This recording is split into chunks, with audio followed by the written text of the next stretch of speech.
At the edge of a rain-soaked London square, beneath a sky the color of tarnished pewter, Eleanor Hargrave stood alone, clutching her thin gloves as if they were the last remnants of her dignity.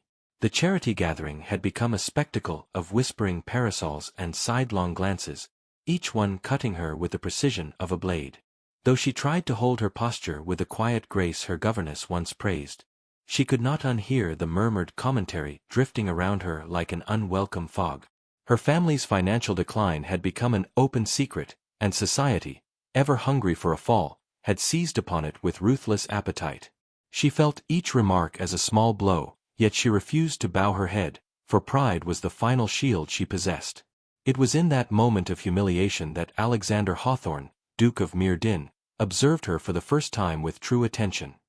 He had seen her before, for London's circles were small and its hierarchy rigid, but never had he granted her more than a passing glance. Today, however, his gaze lingered. He stood beneath the arch of the church portico, tall and severe, his dark coat cutting a stark silhouette against the pale rain. His expression remained inscrutable, cool, polished, disciplined. To an outsider, he appeared merely a figure of rank surveying the scene, but within him lay a mind preoccupied by political tension and the threat of a brewing scandal. He did not seek distraction, yet something in Eleanor's poised suffering held him momentarily still. Eleanor pretended not to notice him. She had no intention of seeking the Duke's sympathy, for she doubted he possessed any. He was a man reputed for restraint, for poise, for a mind sharpened by political ambition and guarded by duty. Ladies described him as handsome in the way a marble statue might be, perfectly carved yet lifeless. Rumor whispered that he had not truly smiled in years. When she stepped inside the church hall to escape the drizzle, her boots slipped slightly on the polished floor, and in steadying herself, she reached for a folio she believed to be hers. She tucked it under her arm without a second thought, unaware that this mistake would alter her life. For within those pages lay correspondence capable of shattering reputations, igniting scandal, and undoing the Duke's influence. It was a collection of letters that had been missing for days, their absence a silent threat he could not yet trace. Outside the hall, society's cruelty continued its quiet assault. Eleanor overheard two matrons discussing her with a disdain reserved for the powerless. They spoke of her mother's health, of Hargrave lands falling into disrepair, of how Eleanor had become a respectable girl in unfortunate circumstances, a phrase that, in the mouths of London's well-dressed critics, meant something closer to hopeless. Eleanor felt her cheeks burn, but she steadied herself with a deep breath and the determination her father once told her would carry her farther than fortune ever could. The Duke remained in the shadows, listening. He did not know why he listened, only that each whispered cruelty drew his attention with increasing insistence. It was not sympathy. He had trained himself too well to avoid such entanglements.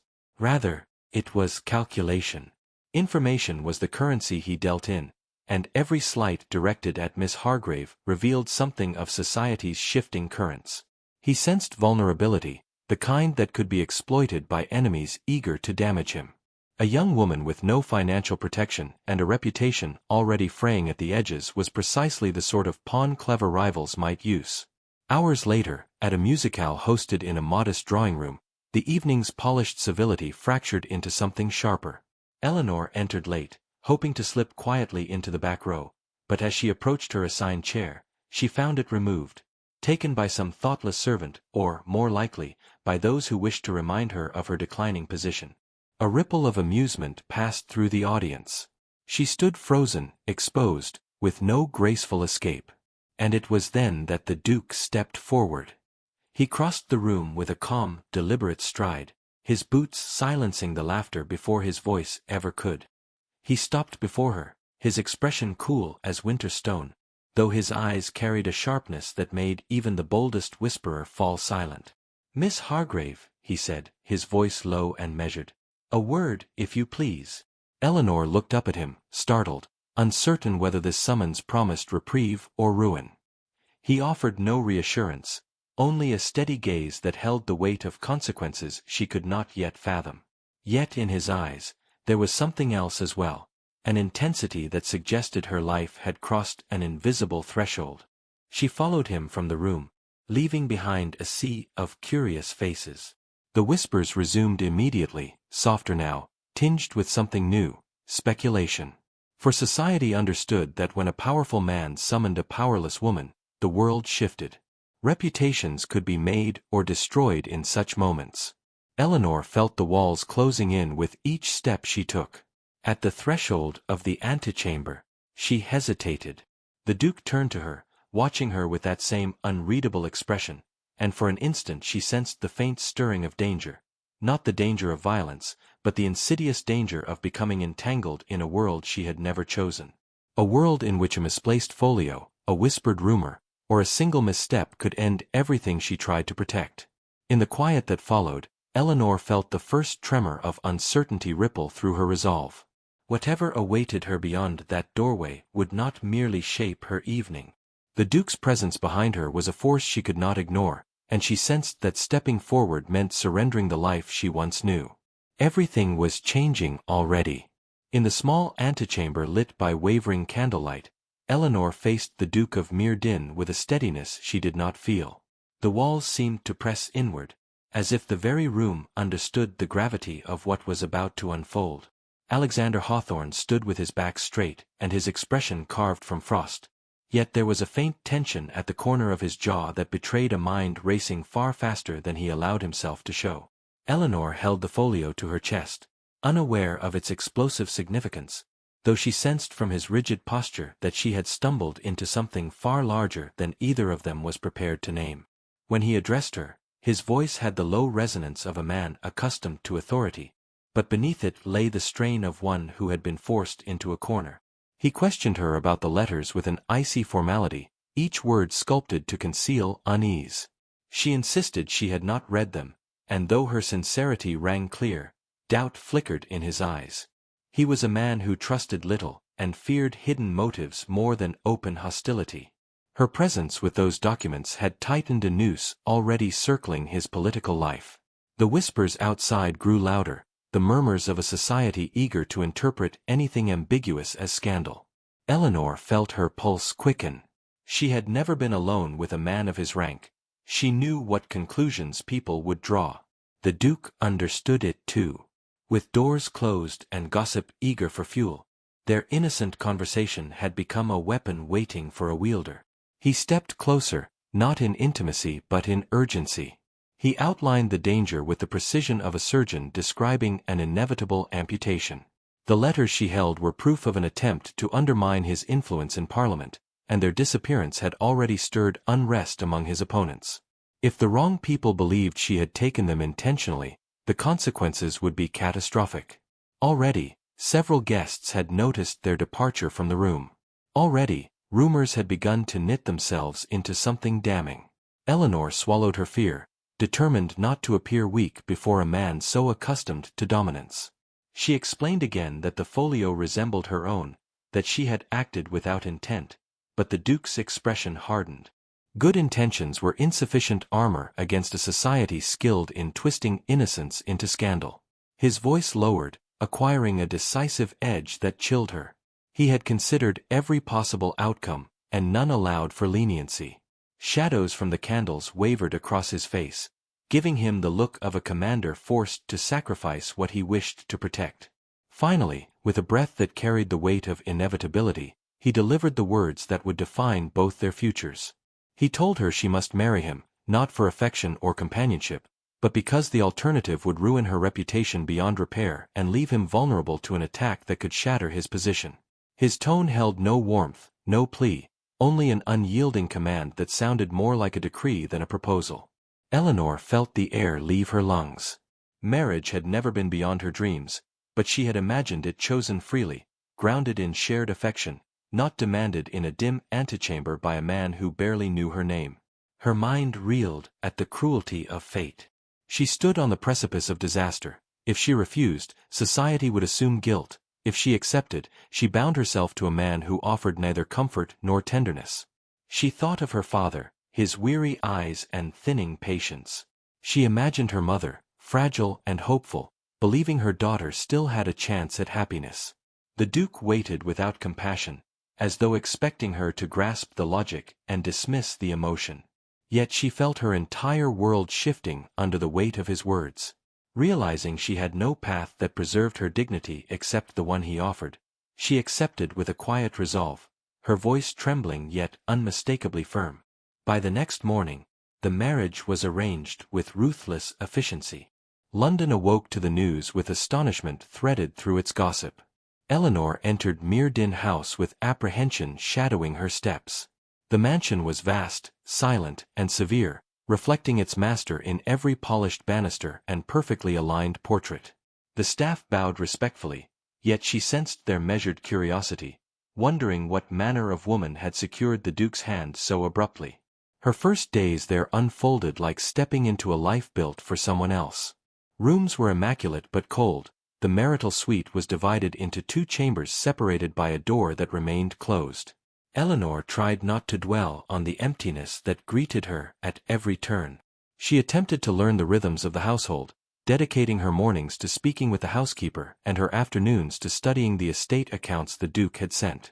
In each interaction, she exercised kindness, and slowly the servants began offering her small gestures of trust. A warm cup of tea prepared the way she preferred, a shawl draped over a chair when the rooms grew drafty. These simple mercies steadied her in a home that did not yet feel her own. The Duke remained distant, though she sensed a shift in him. His gaze lingered a moment longer than before. His voice, though restrained, carried less hostility. He observed her interactions with the staff, her patience, her determination to adapt, and something in his expression softened almost imperceptibly. Yet he kept his distance, as though fearing closeness would unravel a wall he had spent years constructing. Their dinners were polite but silent, filled with unspoken tensions and glances that lingered too long yet revealed too little. On one such evening, a visitor arrived. Lady Torrington, sharp-tongued and elegant, a woman who thrived on the misfortunes of others. She approached Eleanor with a smile like a blade wrapped in silk. With carefully veiled cruelty, she insinuated that Eleanor had married for security, that her simplicity made her unfit for noble life. Eleanor struggled to maintain composure, forcing a polite reply though her pride felt bruised. The Duke, observing from across the room, intervened with a chilling rebuke that silenced Lady Torrington instantly. He offered Eleanor his arm afterward, his expression unreadable, but the gesture itself felt like a shift. Small, unexpected, quietly significant.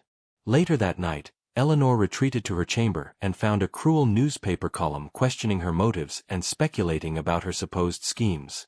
Tears slipped down her cheeks despite her resolve. Unbeknownst to her, the Duke passed her doorway and paused. He saw her bent in quiet despair, illuminated by a single lamp.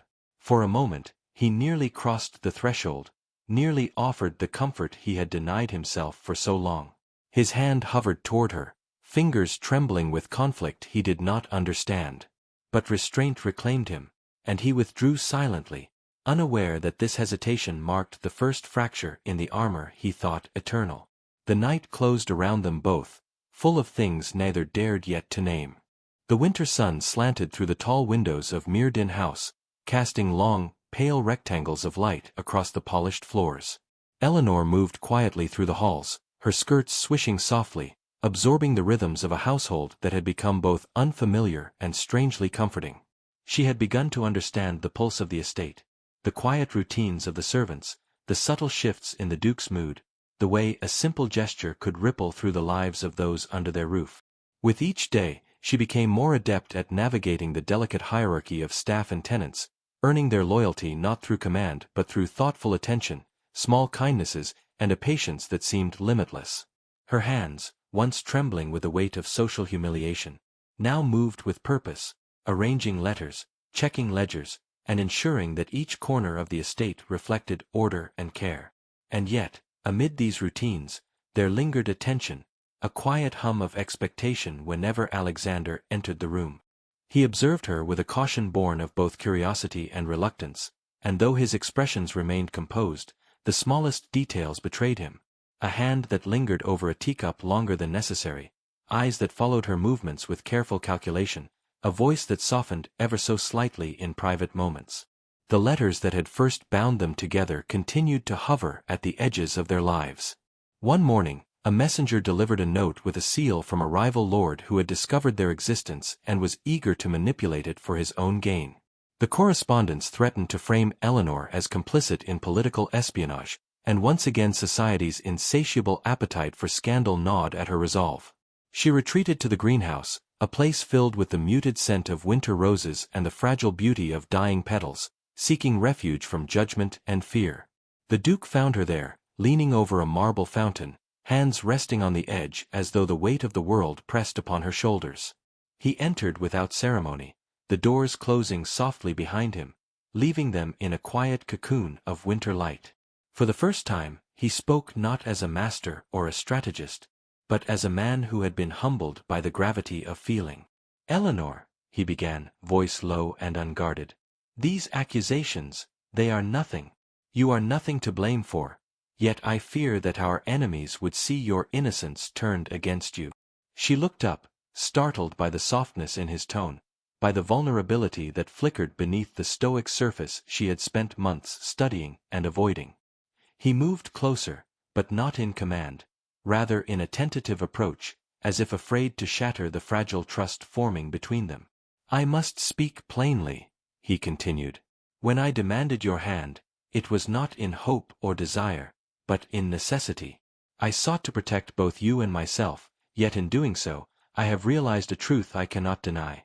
I am bound to you, not merely by duty, but by an attachment I had not anticipated and cannot control." Eleanor's breath caught.